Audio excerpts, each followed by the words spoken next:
Hi, I'm Krista West of Avlia Folk Embroidery, and in this video I'm going to show you how to do a drawn thread hem from start to finish. You're just going to need some basic tools. You're going to need a pair of scissors. They don't have to be 8-inch scissors like this. You can, in a pinch, just use little small embroidery snips if that's what you have. That's fine. I'm just using these because I have them. You're going to need some way to measure, like either a seam gauge or some sort of measure. And you're going to then need some sort of just basic sewing thread. It doesn't have to be fancy, just a basic white or off-white sewing thread and a sharp needle. Just to be really clear on this, for drawn thread hemming, you do not use a cross-stitch needle, a tapestry needle for drawn thread hemming. You need that really sharp point. So you do need what's called an embroidery or a sharp needle. Even in a pinch, if all you have is like a betweens needle, which is a hand quilting needle, that'll work too. Just need a needle with a sharp point. So to begin with, you have to set up properly for drawn thread hem. And that involves pulling threads and getting your embroidery very neat and tidy and very much at a 90-degree angle, and then pressing in a hem. So I'm going to start and show you that portion. So you'll notice this embroidery is our Melianthus border design. And you'll notice I've already drawn a thread and trimmed on all 3 sides except for this last one, because I want to show you how to do that.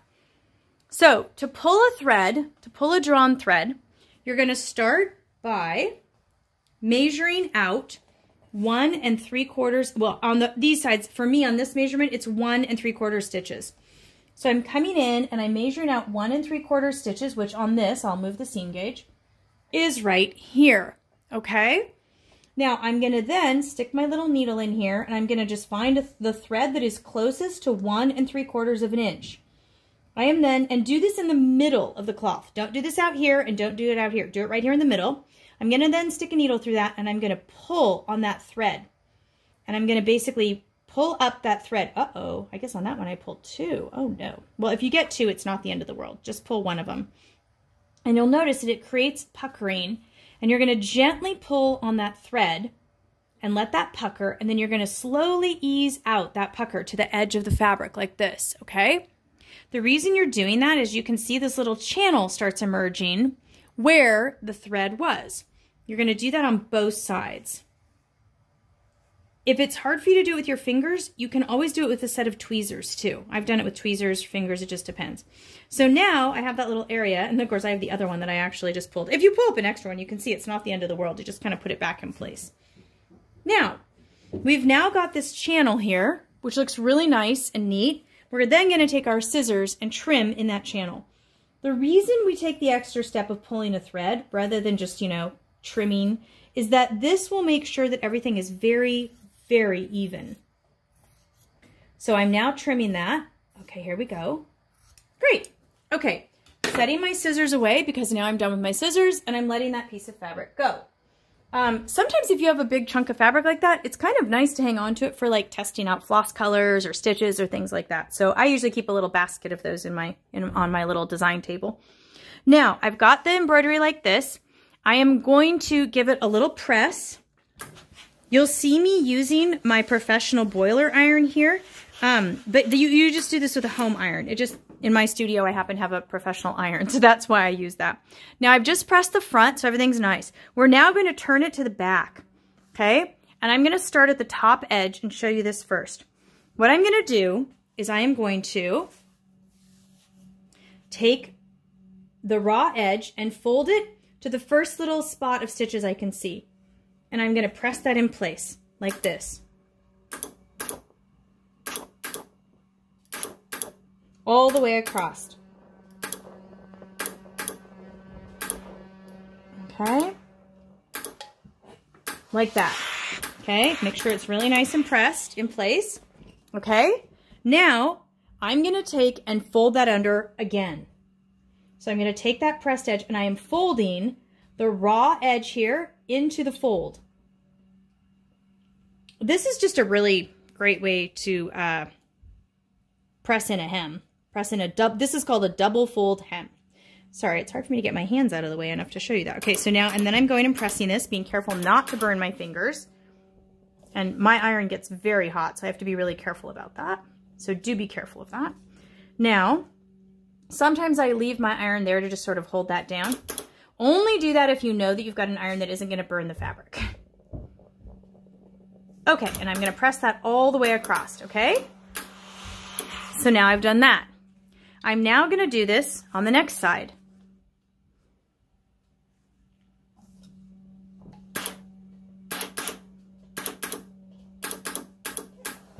Okay, now, don't worry about the corner right now. We're going to come back to that in a minute.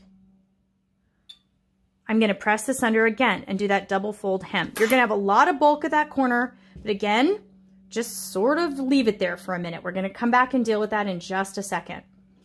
Okay, now I'm going to continue pressing all the way across, okay? And then I'll continue doing this all the way around the entire piece. Okay, I'll start on this one and show you. So I would do this all the way around. I would press down this double fold hem the entire way around my embroidery. Okay, and you're just going to have that bit of bulk at the corners. Again, we're going to deal with that in a minute, but just to give you an idea, this is what this would look like. All the way around. Okay, like that. Awesome. Okay, and we do it all the way around, and we do it on the fourth side, okay? I'm not going to show you the fourth side right now, but you would do that on all sides. Now we're going to deal with the corner. And for this, I'm going to zoom in a little bit so you can see exactly what I'm doing, okay? And get that position so that you know what I'm doing here. Now, I'm going to take this corner, I'm going to open it out, okay? And you're going to see a little crisscross here. You're going to have 4 squares, 1, 2, 3, 4.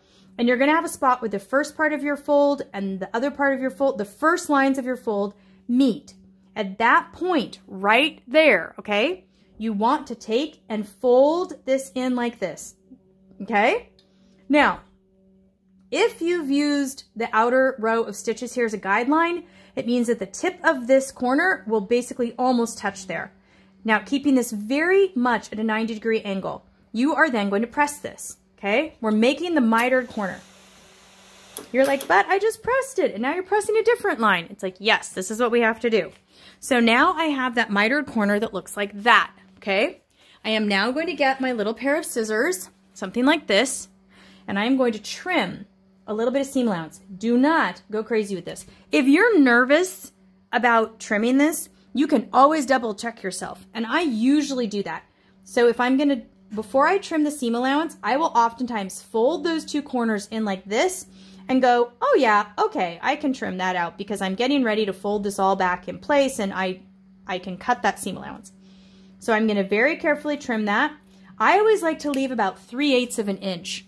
A 1/4 of an inch on linen is just a little too tight because you will run the risk of it unraveling. So I've trimmed that down.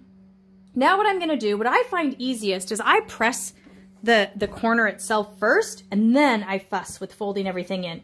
Just over the years, I found this technique works best. I get this to as much of a point as I can. I don't worry too much about it because I'm gonna fuss with that with the needle, and we'll cover that in the remainder of the video.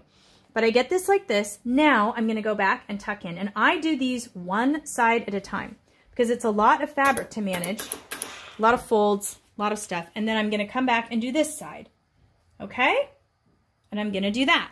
Now, that's our miter, okay? Like that. Okay, I'm gonna put a pin in that just to hold it.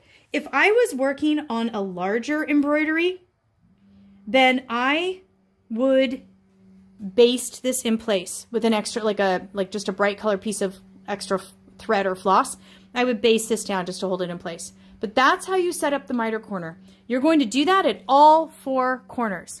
And then I'll join you in just a bit to show you how to do the next step. So now I have my embroidery prepped and my miters are all worked. You can see I've got all my miters folded in and pinned.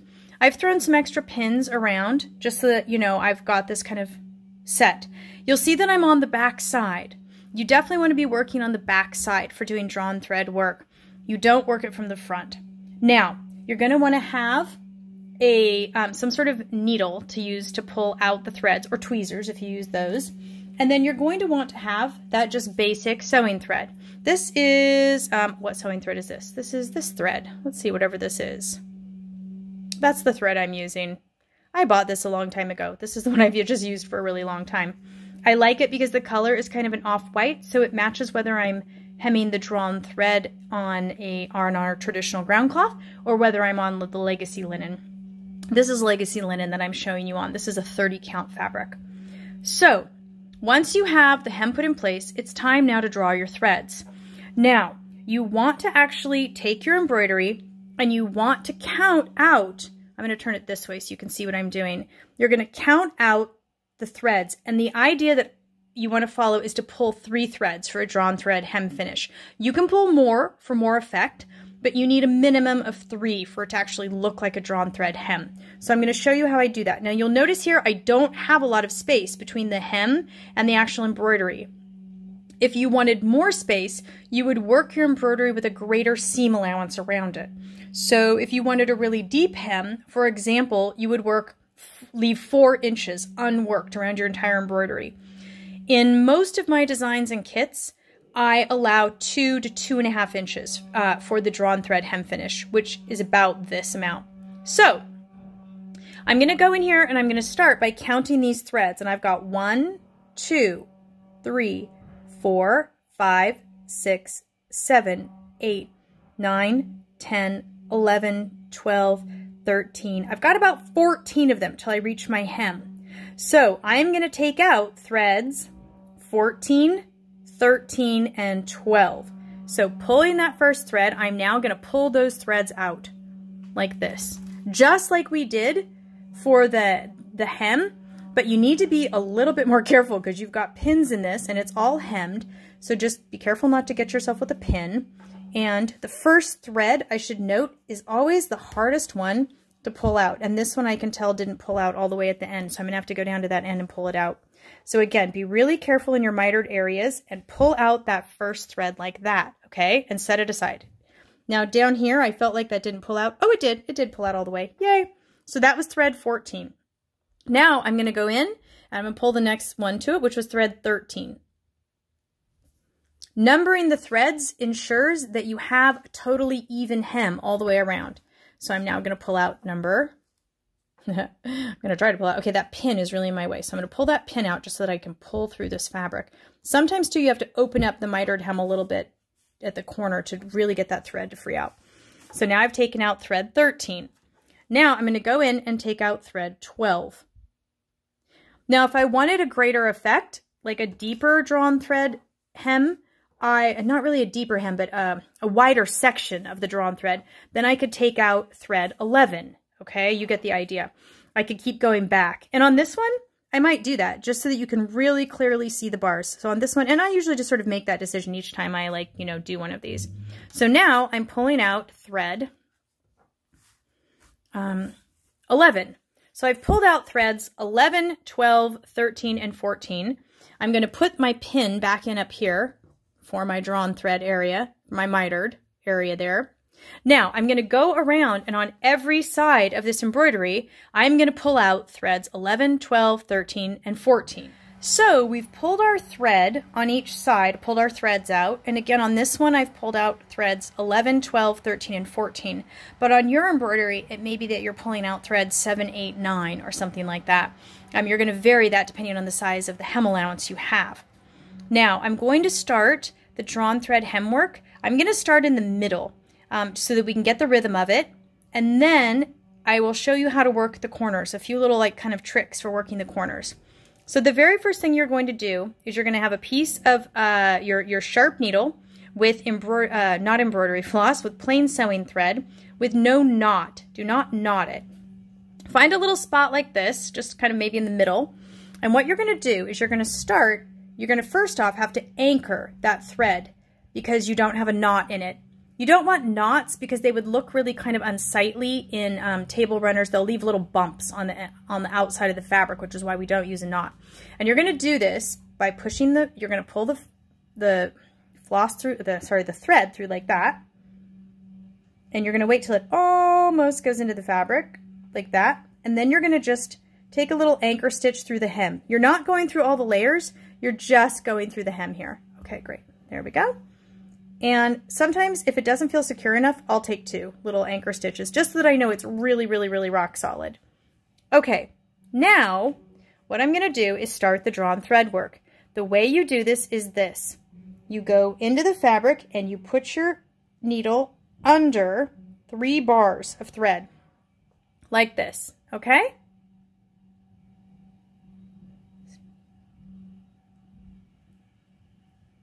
There we go. Okay, so 3 bars of thread like that. You then pull it through like this. Whoops. And hope that it doesn't hook up on a needle or a pin or something. So I'm going to pull that pin out because it's in my way. Pull this through like that. Okay. Okay, and then I'm going to go in the fabric a little bit before where I started. Basically, you're putting the needle in right where you started wrapping the 3 threads. And you're coming in at a little bit of an angle, kind of like that, okay? And you're going to see the reason you want to do it, you want to start here and you want to angle slightly is because that is what will pull the 3 threads into a bar. So you're going to watch that, and that's just pulled those into a little bar. Now, we're not going to see that really clearly until we get a few more of them worked. So we're going to go under here like this, okay? We're going to pull that through. Then we're going to bring our needle in here and go maybe 2 threads down roughly and angle it up. So it goes on a little bit of an angle, and then we're going to pull that through, and then we have the little bar, and you kind of snug that up so that you get that bar effect. I'm going to keep doing this across, take a few more stitches like this, and then there's the bar. I'm again putting the needle in at the position I started, and I'm angling upwards like this. Now when I work this myself, I actually like to do this while I'm sitting down, and I do it while I have a big pillow in my lap, and I lay this on the pillow so that I can get the drawn thread work pretty close to my eyes so that I can see these little threads. That's the way I like to work it.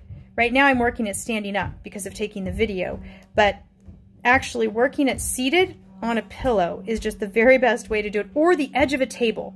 The edge of a table can be awesome too, laying your embroidery on the edge of a table and then working it that way. So now I've pulled this way, and I'm going to put another one of those angled stitches, okay? Like that. Now you can see that nice little row of stitches are right there. And this is our drawn thread. Now that one I need to snug up a little tighter. Okay, so you can see now we've got this nice little row. We've got this little thread hanging out here, wants to join us today. You've got this nice little row of stitches, and on the front side, what's really great, look how tidy and neat that looks. It just looks beautiful. And we're going to do that all the way around. Okay, so I will come back in just a moment to show you how to work it at the corner. Okay, now we've done the drawn thread hem all the way around, but I know a lot of times people have trouble with the corners. So I want to show you how I work the corner with a few little kind of fine-tuning things. Now you'll notice right now where I'm at is that these are sort of covering that little square back here that's made, the little opening here. So you've got to kind of fuss with these a little bit, and I'm going to show you how I do that. So as I get closer to the corner, this part here, I'm going to tuck it under with my needle and kind of hold it in place like that, okay? Now I'm going to wrap those last few bars like this, okay? And do my little drawn thread. Here we go. Whoop, there we go. So I'm doing just regular drawn thread there, but I'm holding that down and I'm really making sure that stays below the level of this little square. When you get to the end, you probably won't have exactly 3 little bars left. You'll have either 2 or you'll have 4. And that's okay. So just use those. That's totally fine. So when I get here again, I'm using the point of my sharp needle to sort of hold that down while I take this last stitch. Now, I'm going to anchor this in this way. Okay, like that. Okay, now I'm going to travel the thread over here to this part of the corner, okay? Like that. And I'm now that I have it traveled over there, I'm going to turn my embroidery this way. Now, you can see that I'm already going to have to do that same little idea of tucking this in when I get up there. I'm going to kind of hold that in place. The first thing I'm going to do is I'm going to just take a little stitch here, and I'm going to take a little stitch on the other side of the miter like that and pull that through. And that is going to help. And then I'm going to use my needle to just tuck in anything that's sticking out. Now, if it's really sticking out, you can also sort of tuck it in with a needle and an iron when you're all done. Now, once I've come here, I'm going to basically come back this way. And I'm going to create like almost like these little ladder stitches like this in the corner so that it stays really tightly closed. And I'm just going to kind of keep doing that. It's a little bit like blind stitch. I'm actually kind of doing a sort of a blind stitch, really. And I'm going back and forth, and I'm doing that like this. Okay, there we go. You'll notice that this is like really nicely tightening up the corner as we get closer and closer here to that little corner. And as you get closer there, you're going to basically, it'll pull it together. Now, what I like to do when I get to this point is I put an extra little sort of bar tack stitch there. And that tends to really pull in that corner nice and sharp. It won't be like 100% sharp, but it'll end up looking like this. Now, I have to get back up here to finish these stitches. So I'm going to travel my thread through the hem like that. Okay, great. Now, what I'm going to do here, my hem is definitely sticking up too far above my little row of drawn threads. So what I'm doing there is I'm tucking it in with my needle, and I'm basically finger pressing it in place, which means you're basically squishing it with your fingers and holding it in place. And the warmth of your fingers and the pressure will help it actually stay in place. Now I'm going to keep going here and do my next drawn threads like this. I'm going to wrap my next little stitches and just pick up doing my drawn thread the way I was doing it before.